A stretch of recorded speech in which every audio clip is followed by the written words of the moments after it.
ہے، اس کا نام ہے تدبیر فلاح، نجات و اصلاح۔ آپ نے اس میں چند اصول پیش کیے ہیں امت مسلمہ کے لیے، اسی سے استفادہ کرتے ہوئے میں اپنے الفاظ کی جامع میں فتنہ ارتداد کے مقابلے کے لیے ان کو پیش کرنا چاہتا ہوں۔ نمبر ایک، اگر مسلمان فتنہ ارتداد کا مقابلہ کرنا چاہتے ہیں تو پہلی چیز، ہر مسلمان دیندار بننے کی کوشش کرے۔ سب سے پہلی ضرورت ہے ہم دیندار بنیں۔ لیکن ایک بات آپ سے بڑی معذرت کے ساتھ ان علماء کی موجودگی میں، حالانکہ یہ ان کی ذرہ نوازیاں ہیں، میں ان کے سامنے طفل مکتب بھی نہیں، کوئی محقق، ادیب اور خطیب بھی ہوتا، کوئی دانشور بھی ہوتا تو بھی میرا علمی معیار اتنا نہیں، لیکن اللہ اکبر، نہ میں خطیب، نہ ادیب، نہ کوئی دانشور، اس کے باوجود بھی صرف سبق سنانے کی نیت سے ان بڑے بزرگوں کے درمیان آپ کی خدمت میں بات عرض کرنا چاہتا ہوں۔ دینداری کا مطلب لوگ سمجھتے کیا ہے؟ صرف داڑھی، ٹوپی اور اسی طرح اماموں کے پیچ، اللہ اکبر، اسی کا نام دینداری ہے۔ یاد رکھنا، اگر دینداری اسی کو سمجھتے ہیں، میں داڑھی، ٹوپی، امامے کا منکر نہیں، لیکن دینداری کا مطلب کیا ہے؟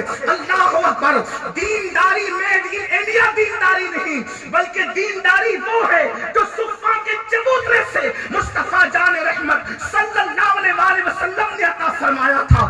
وہ دینداری جس میں غیبت کا کوئی تصور نہیں تھا، وہ دینداری جس میں جھوٹ کا کوئی تصور نہیں تھا، وہ دینداری جس میں ناپ تول میں کمی کا کوئی تصور نہیں تھا، وہ دینداری جس میں سود اور حرام کھانے کا کوئی تصور نہیں تھا، وہ دینداری، اللہ اکبر۔ آج تو مسلمانوں کا حال یہ ہے کہ اگر دو مسلمان ساتھ میں کھانا کھانے کے لیے بیٹھے اور اگر اس کے سامنے کوئی اچھی بوٹی آ جائے تو مسلمان انتظار کرتا ہے کہ اس کی نظر چک جائے تو میں اس سے ادھر ادھر نظر بچا کر کے وہ اچھا لقمہ اپنے آگے سمیٹ لوں۔ میں اس دینداری کی بات نہیں کر رہا ہوں، یہ اس دینداری کی بات کر رہا ہوں، اللہ اکبر، کہ تین مسلمان ایک کے بعد ایک زخمی ہو کر کے زمین پہ گرتے ہیں اور گرنے کے بعد ایک مسلمان آواز لگاتا ہے، میرے آقا کا تربیت یافتہ صحابی رسول العطش العطش العطش، اور اللہ اکبر، کوئی پانی پلانے والا اس صحابی کے منہ کے قریب مشکیزے کا منہ کرتا ہے اور دوسرے صحابی زخمی ہو کر زمین پہ گرتے ہیں اور وہ العطش کی صدا لگاتے ہیں، تو وہ مسلمان جس کو رسول اللہ نے دیندار بنایا تھا وہ اللہ اکبر زخموں سے چور ہو کر کے اپنے منہ کو مشکیزے سے ہٹا کر کہتا ہے، او پانی پلانے والے، پہلے پانی کی ضرورت جتنی مجھے ہے اس سے زیادہ میرے بھائی کو ہے، لے جا پہلے اسے پانی پلا دے۔ آپ مجھے بتائیں، زخموں سے چور انسان اچھی طرح جانتا ہے کہ دو قطرے اس کی زندگی کو بچا بھی سکتے ہیں اور دو قطرے اس کی جان بھی لے سکتے ہیں، مگر قربان مصطفیٰ جان رحمت صلی اللہ علیہ وسلم نے کیا دینداری پیدا کی تھی؟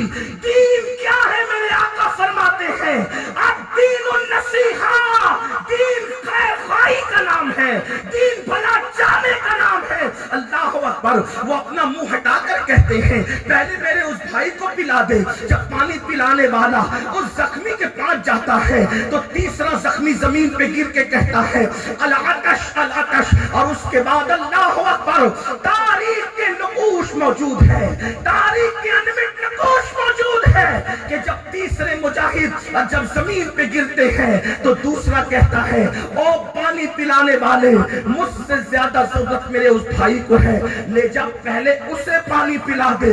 اور جب پانی پلانے والا تیسرے مجاہد کے پاس پہنچتا ہے، اس کی جان جا چکی تھی، وہ شہید ہو چکے تھے، دوسرے کے پاس آتا ہے، وہ بھی شہید ہو چکے تھے، پہلے کے پاس آتا ہے، وہ بھی جام شہادت نوش کر چکے تھے۔ میں آپ سے پوچھنا چاہتا ہوں، کیا اس دینداری کا تصور مسلم امت کے پاس موجود ہے؟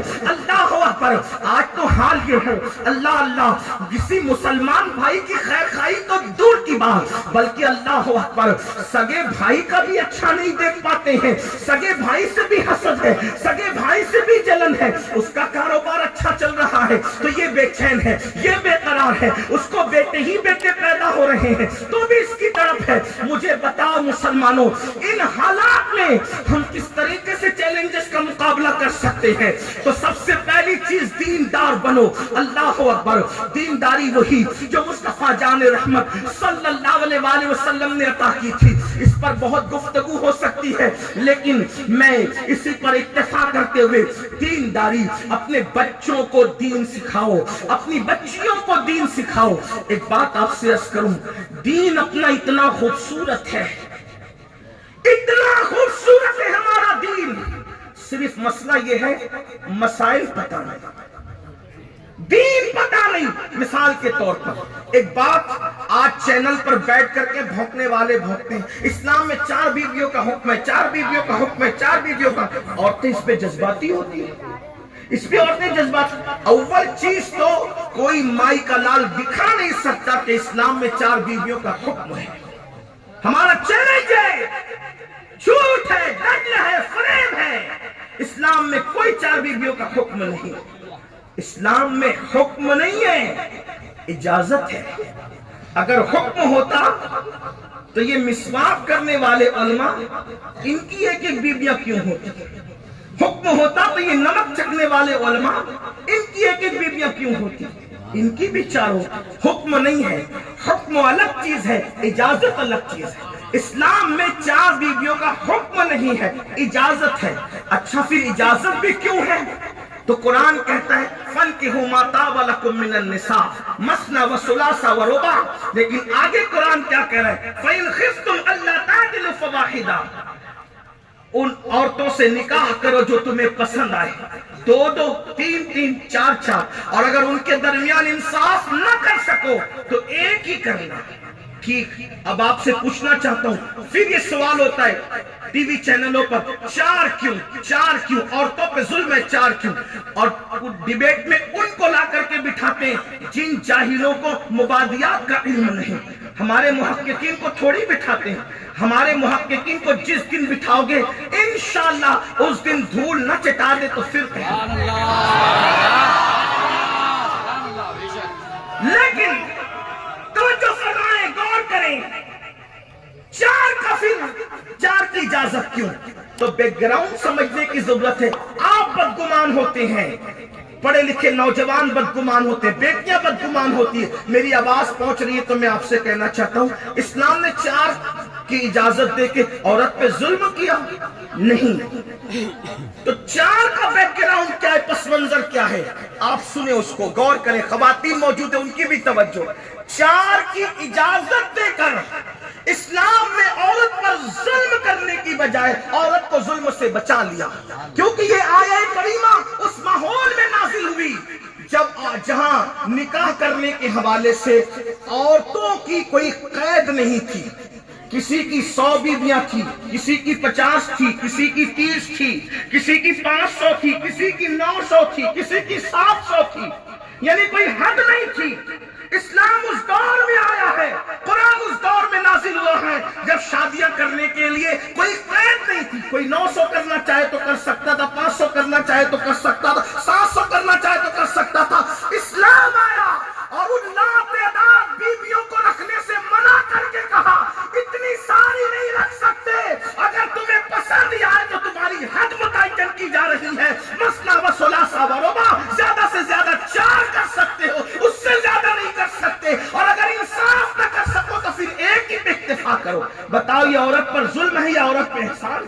700 900 1000 کو 4 پر لا کر مقید کر دیا, یہ تو اسلام کا احسان ہے عورت پر. آپ انداز, لیکن یہ بات کیوں سمجھ میں نہیں آتی؟ وجہ صرف یہ ہے, وجہ صرف کیا ہے, دین کا علم نہیں. ہمیں دین کا علم دینا ضروری ہے. جس دن ہمارے بچوں کو علم دین پتہ چل جائے گا اس دن انشاءاللہ نہ ہماری بیٹیاں ارتداد کی طرف جائے گی نہ ہمارے بیٹے ارتداد کی طرف جائیں گے.